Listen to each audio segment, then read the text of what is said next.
సాధారణంగా ఏదైనా cinema release అవ్వాలంటే ఖచ్చితంగా సెన్సార్ అవ్వాలి. సెన్సార్ బోర్డులో కొంతమంది సభ్యులు ఉంటారు. ఆ సభ్యులు ఏం చేస్తారంటే సినిమాని క్షుణ్ణంగా పరిశీలించి బూతులు ఏమైనా ఉన్నాయా, అసభ్యకరమైన పదజాలాలు ఏమైనా ఉన్నాయా, అశ్లీలత ఏమైనా ఉందా, దీనివల్ల యువత కానీ పిల్లలు కానీ చెడిపోయే ప్రమాదం ఉందా, లేదా అధిక రక్తపాతం ఉందా, జంతువులను ఏమన్నా హింసించారా, చెట్లను ఏమన్నా హింసించారా, అడవులు నాశనం చేశారా, ఇట్లాంటి సామాజిక అంశాలు బోలెడని ఉంటే చూస్తూ ఉంటారు. పక్షుల్ని నాశనం చేశారా. ఇప్పుడు ఫర్ ఎగ్జాంపుల్ యుద్ధ సన్నివేశాలు ఉంటాయి.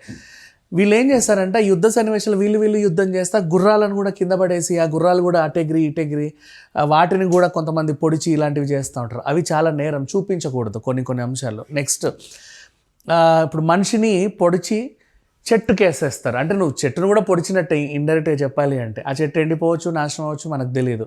ఇంకొకటి, మనుషులు అలా వెళ్తున్నారంటే అక్కడ ఒక చెట్టును నరుకుతూ ఉంటారనమాట. ఆ చెట్టు అడ్డం పడి వీళ్ళకి అడ్డుపడాలి.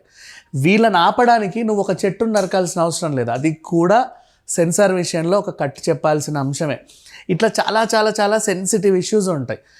అండ్ పాత సినిమాల్లో మీరు బాగా గుర్తుపెట్టుకుంటే ఒక మనిషిని పొడవాలనుకుంటే పొడిచే యాక్షన్ వరకు షూట్ చేస్తారు. తర్వాత ఒక ప్లేన్ ల్యాండ్ పైన రక్తం పడ్డట్టు చూపిస్తారు. అంతేగాని కరెక్ట్గా పొడవడం, ఆ కత్తి పోటు ఎంత లోపలికి దిగింది, ఎన్ని నరాలు తెగాయి, ఇవన్నీ చూపరు. ఈ మధ్యకాలంలో చెల్లుతున్నాయి, మరి ఎందుకు చెల్లుతున్నాయి నాకు తెలియదు.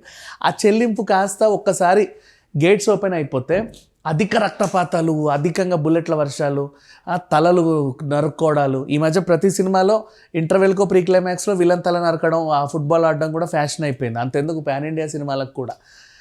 బట్ ఇవన్నీ సెన్సార్ బోర్డు యాక్చువల్గా అభ్యంతరం తెలపాలి. ఇంకేమైనా డబుల్ మీనింగ్ డైలాగులు ఉన్నా, ఆడవాళ్ళని కానీ చిన్నపిల్లల్ని కానీ కించపరిచేలా ఉన్నా, వస్త్రధారణ వేషధారణ కానీ ఏమైనా కులం మతం ప్రాంతానికి చెందిన అంశాలు ఉన్నా, దేవుళ్ళ గురించి ఏదైనా అంశాలు ఉన్నా, సెన్సిటివ్ విషయాలు ఉన్నా ఇలాంటివి చేస్తారు. అయితే ఇక్కడ ప్రాబ్లం ఏమొచ్చిందంటే తమిళనాడులో జననాయకన్ అనే సినిమాకి సెన్సార్ కొన్ని అడ్డంకులు చెప్పింది. 51 కట్లు చెప్పింది. నెక్స్ట్ కొన్ని బీప్స్ చెప్పింది. కొన్ని సీన్లు తొలగించమని చెప్పింది. సరే, ఇంతకు జననాయకన్ అంటే జననాయకుడు. మరి ఆ సినిమాలో అంత కట్స్ చెప్పాల్సినంత అంశం ఏముంది? ఎందుకు సెన్సార్ బోర్డులో ఒక సభ్యుడికి అన్ని అభ్యంతరాలు ఉన్నాయి అంటే తెలియదు. కొత్త సినిమా కదా, మరి రిలీజ్ అవ్వట్లేదు కాబట్టి ఎవరికి తెలియదు. కానీ ఇక్కడ జనాలకున్న ఒక మంచి బేసిక్ పాయింట్ ఏంటంటే అది మన తెలుగులో భగత్ కేసరి అనే సినిమాకి రీమేక్. మరి అప్పుడు ఈ సినిమా ఎలా ఉందో దీంట్లో అసభ్యకరమైన పదజాలాలు ఏమైనా ఉన్నాయా, రక్తపాతాలు ఉన్నాయా, డైలాగులు ఏమైనా ఇబ్బందికరంగా ఉన్నాయా అని చెప్పి అందరూ కూడా ఈ సినిమాని చూడడం స్టార్ట్ చేశారు.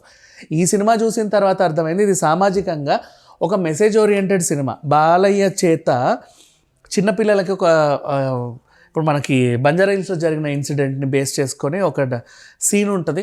దాన్ని సమాజానికి అర్థమయ్యేలా చెప్పాడు. అండ్ ఈవెన్ ఒక అమ్మాయిని చాలా స్ట్రాంగ్గా తీర్చిదిద్దే క్రమంలో ఆ తండ్రి పడ్డ పాటలన్నీ చూపించారు.